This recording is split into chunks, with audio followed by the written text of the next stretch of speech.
thanks for being here, guys. Appreciate it. Good win last week. I thought, we came out and played like we were supposed to.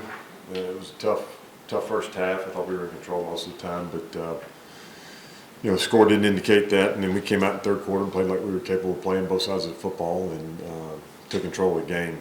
Got some turnovers and capitalized on them offensively and in the kicking game. And those are things we've got to continue to be able to do and to be a good football team. I thought the kids prepared really well last week and gave themselves a chance to go play well. So we got VMI coming in here for homecoming. Played a tough game against the Citadel last week at home. Probably should have won that game. I think they were ahead in every statistical category except the final score. So it's a group we went up and played last year and should have lost the football game up there. Scored 14 points in the first quarter and then proceeded to quit playing. Came back down, dropped a touchdown pass in the end zone, missed a field goal, and then we proceeded to stop tackling. I think they ran for 220 yards and the running back had 210 of them. We could not tackle the guy. It was unbelievable. And he's back, good player, all-conference player. And, and then offensively in the second half, we couldn't do anything. We couldn't block them, couldn't complete a pass, couldn't stay on the field on third down. Got really fortunate defensively. We cut a couple of guys loose in the secondary wide open. And if they had hit them, we couldn't do anything offensively that day. So we'll have our hands full, I'm sure. They always seem to play well against us in that regard. So we have to have a good week of practice and be ready to go on Saturday. Questions? Do you tell your team not to look at their record? No, they'll see it. But that's got y'all can throw records and looking at scores from week to week out the window anymore. Those days are over. Comparing those things, it's 18, 19, 20-year-olds thinking they're better than somebody and they don't have to work as hard. And everybody we play has people on scholarship. And if you're not ready to play, you will get beat. Plain and simple. Do you make that clear during the week to your team? I make it clear every week. That's the thing is, very rarely, with all things being equal, very rarely do I have a whole lot to do with the outcome at the end of the day. There's sometimes in some games when it's close and it's tight and you have to make decisions and those kind of things, that can affect the outcome of a game. But with all things being pretty equal, whoever's ready to show up and play typically gets it done.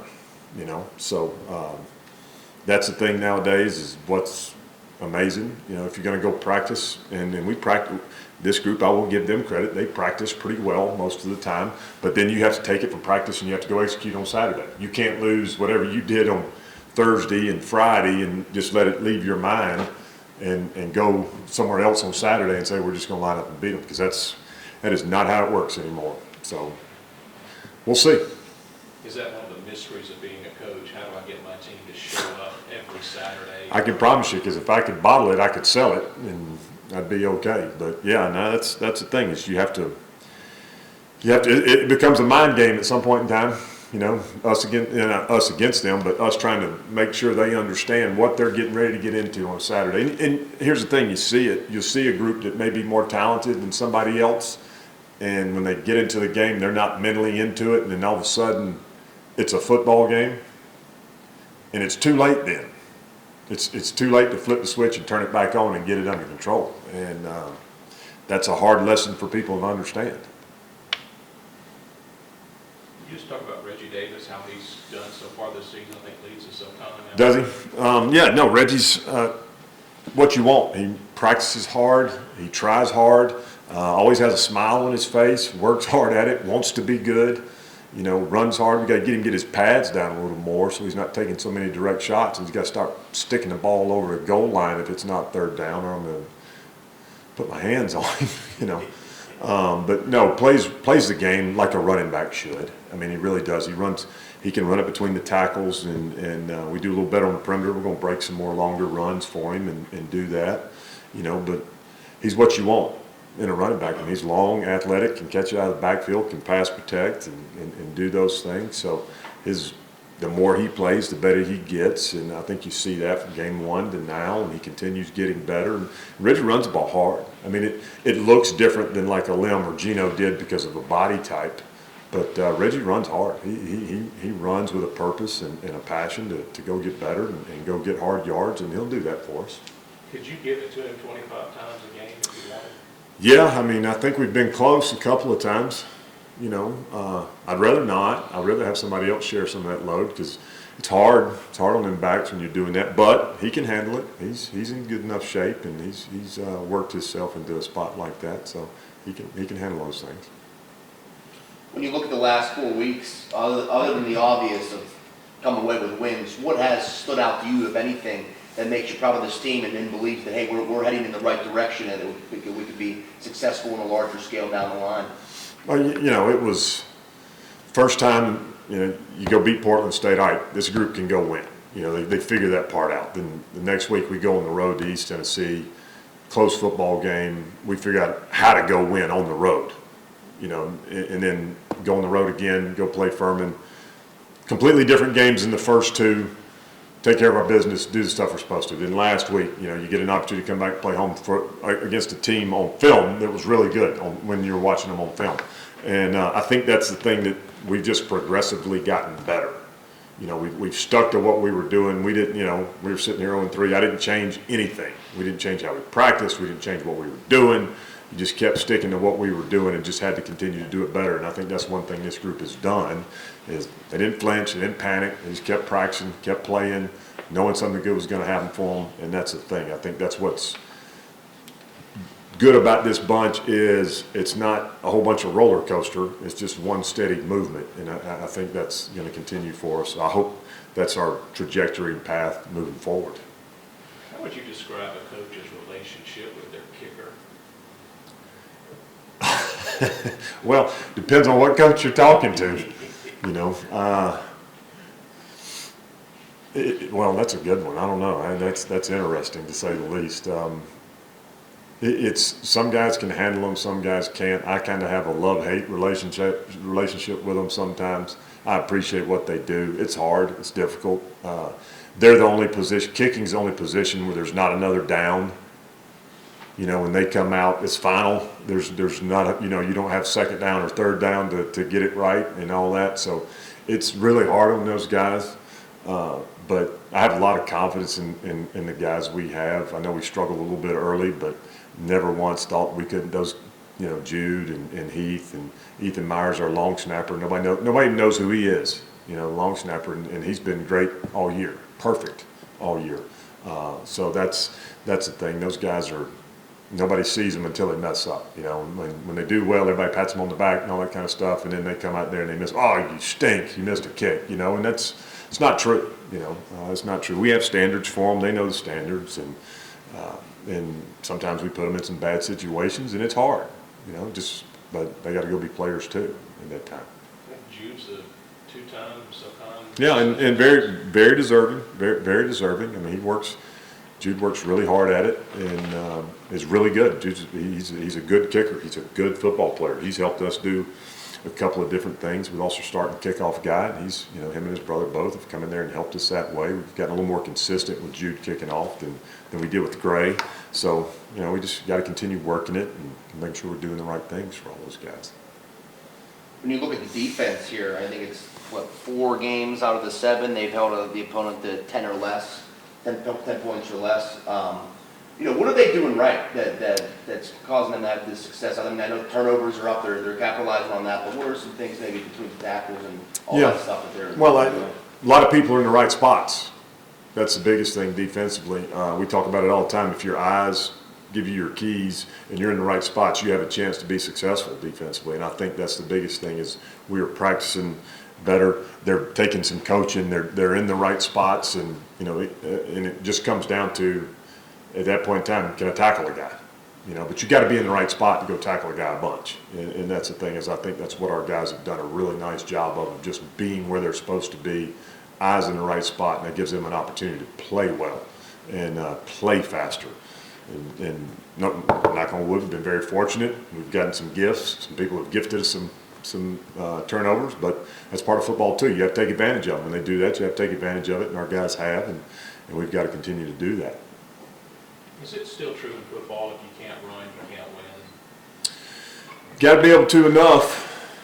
Yeah, I mean, even this day and age, when people throwing it all around the yard and those kind of things, you got to be able to enough. At some point in time, you're going to have to, whether it's to win a game or close out a game or something like that, and that was us last year when we went up to VMI. I mean, we were fortunate enough at the end of the game, we figured out a way to run the clock out, and you got to. I mean, you can throw it all you want to, and it's good, and if you're that much better, it's great, but eventually you do have to line up and run the football effectively, somewhat effectively, to give yourself a chance. Hit it?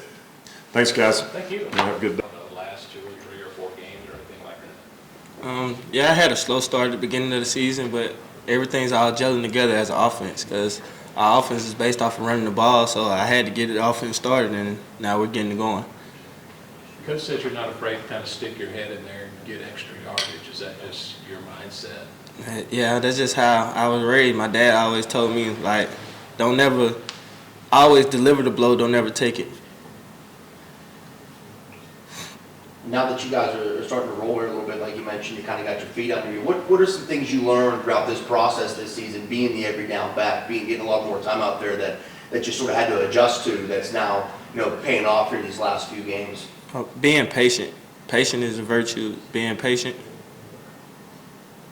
Have you ever taken a hit and it just kind of woke you up a little bit or re-energized you a little bit? Yes, I have. A couple of them. You have a team like VMI coming in here this week. Obviously, Coach Wright talks a lot about don't look at the record, but I mean, of course, we're going to look at the record, and I know you guys have noticed it too. How do you stay up for a game like this? How does the team, does it require any extra focus to say, hey, listen, we can't come in and just sleepwalk our way through this. We have to show up like we do every single Saturday. I got to have the mindset to show up every single Saturday, no matter who we playing, no matter what the record is. We got to go out there and compete to win, because anybody can win a game in the SoCon. The SoCon is the SoCon. So we don't worry about records. We compete throughout the week to help us win on Saturdays. Did you know before Jim just mentioned it that you were the leading rusher in the Southern Conference? My dad actually told me this weekend before he left after the game. I actually didn't know at first. Is it surprising or kind of a cool, I mean, I don't know if that's one of your goals necessarily, but I mean, it's got to make you feel pretty good. It wouldn't be surprising because I also lead in carries, so if I'm getting the most carries, I should have the most yards also. Coach says you always walk around with a smile on your face. Kind of where does that come from? I'm glad to be here. I done lost people to where I done lost so many friends and family members. I'm just blessed to be here. Like, it's just like God woke me up for this day, so why not have a smile on my face? Offense is humming a little bit these last few weeks. How fun is it being able to play in that sort of offense where it could be you running the rock, or it could be distributing the ball out to some guys, seeing guys have success? I mean, how much fun is it being a part of that as you guys continue to potentially get better as the season goes on too? It's too much fun just because our brotherhood. Like we all want to see each other succeed in life, not just in football. And like it's warming to see a teammate catch a 60-yard bomb, or I run a 20-yard run. It's just warming, loving. It's a brotherhood that we have. Do you remember much about the game at VMI last year? Coach said y'all went up 14-0 and just kind of, I think he said y'all quit playing football and somehow. Yeah, we went into halftime thinking that they was gonna fold and end up in a dogfight at the end of the game. You think about homecoming festivities, obviously this week you guys are focused on the game, but how cool was it to see maybe some guys come back and kind of show you guys some love, and also, have that? I feel like it's a week to have a little extra sense of pride of being in Chattanooga Mock too, especially with you guys, the success you guys are having. Obviously you're focused on the game, but homecoming festivities, I imagine, maybe add a little different layer to the week. Yeah, homecoming is always special, but we try to focus on the bigger picture, and the bigger picture is getting a win on Saturday. How would you describe your running style? Is it all physical? Do you have some moves in there? Or kind of how would you describe how you are as a running back? Balanced running back, I can do it all. it's a little different. I'm a different style running back just because I'm taller, so I do have to get over my pads a little bit more, but I can also make them guy miss if I need to.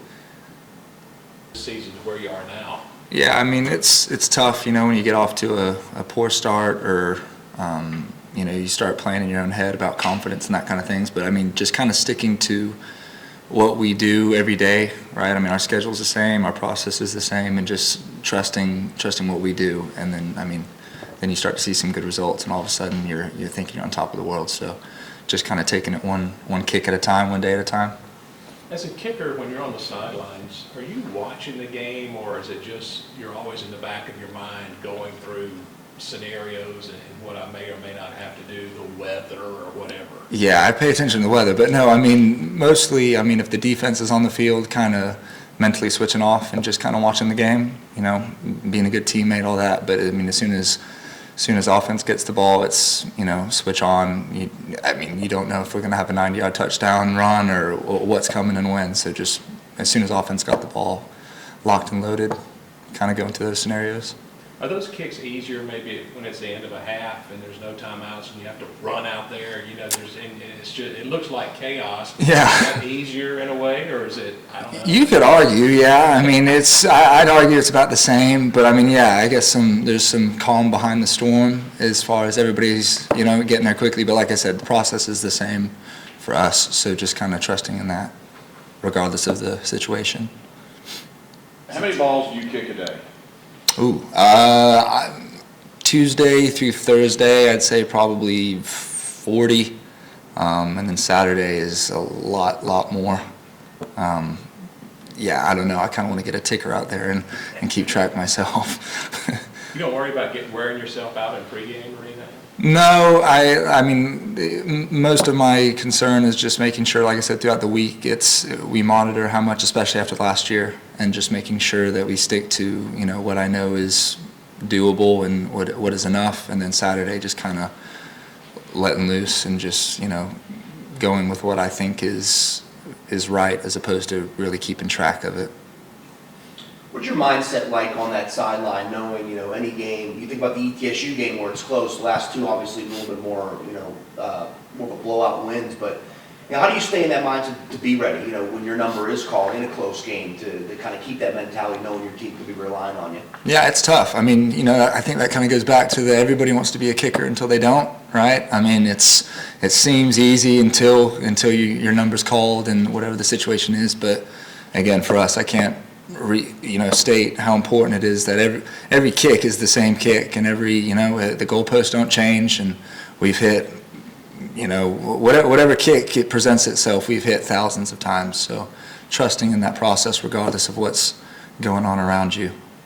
A bad snap, does it distract you, or are you just kind of looking at the point of attack and you just expect that ball to be there however high or a little wide or Yeah. back there, whatever the snap may be? I mean, I'm lucky because Ethan's done a fantastic job all year, so I mean, I don't think about it at all. But I mean, as far as what I'm focused on, I'm focused on my routine, and I'm focused on Heath's hand. I mean, when that hand comes up, I go, and I know that, Heath's done a fantastic job as well. That ball's going to be on the spot, and I don't really, luckily, they allow me just to focus on kicking it.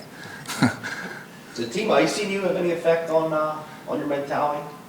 Like they call timeout and you just kind of, No, I mean, I guess you could kind of get annoyed by it, but not really. It's, like I said, you're not thinking about it, but when it happens, it's inevitable, right? People do it, and you kind of expect it. So, I mean, I'm focused whether they do or don't. I'm locked in. Is Rusty one of those coaches, make or miss, he'll come over and say something to you? Most of the time, yeah. No, I mean he's great. He's more hands-on with the field goal unit specifically than any coach I've ever been around. So he sees it all and will voice the good and the bad, which is good. I'd rather us be open than not. Yeah.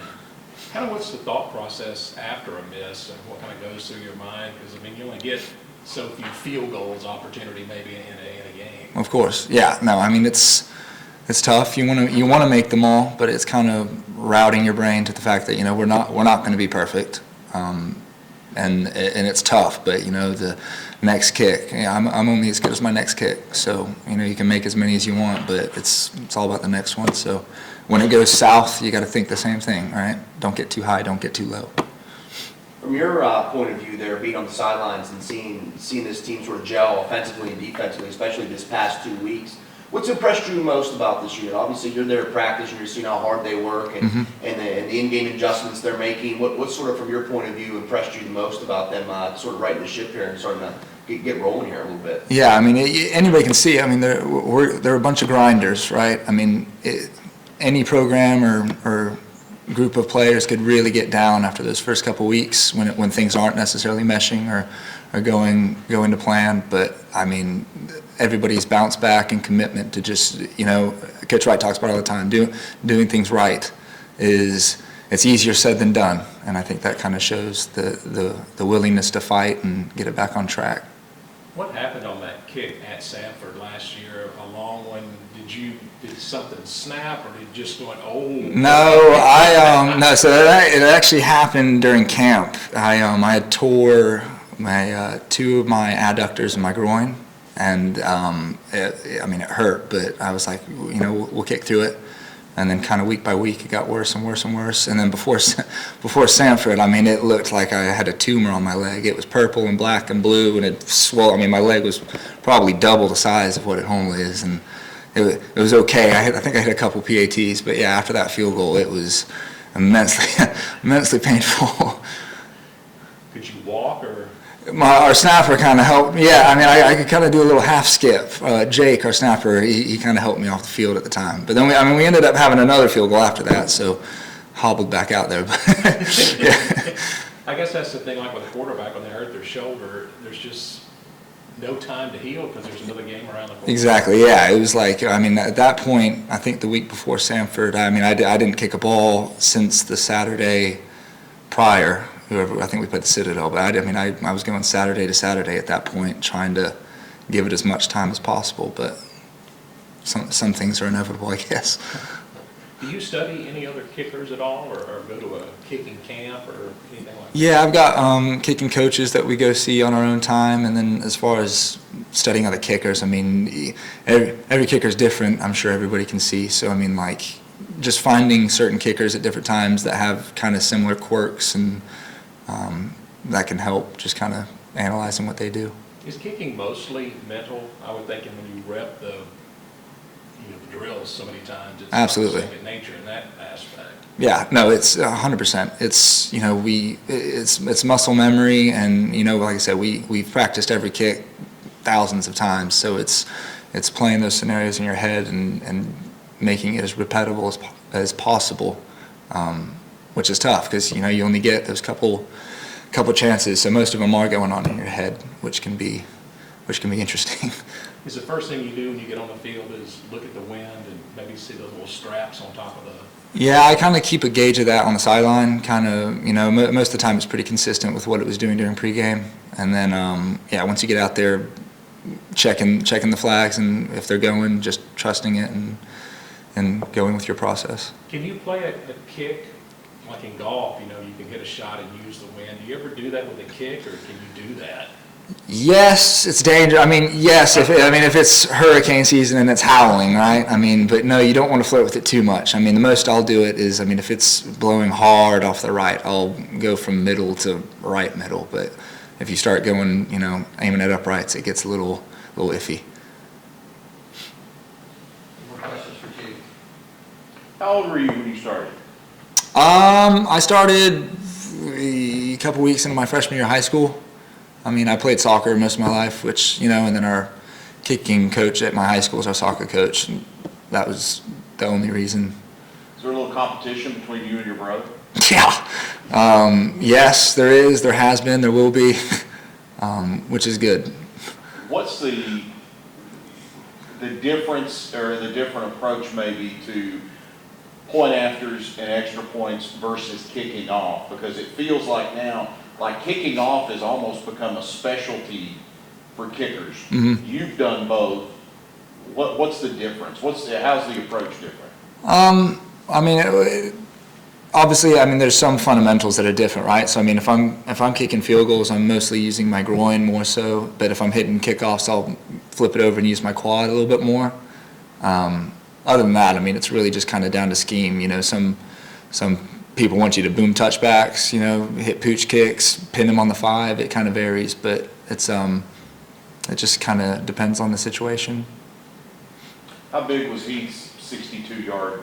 Yeah, I was happy for him. He wanted that. It was a nuke. It obviously great field position, but I'm just happy he got to hit one of his big balls because I mean we see it every day, so that's good for his confidence. Any more questions? Thank you, Jude. Thank you. Appreciate it.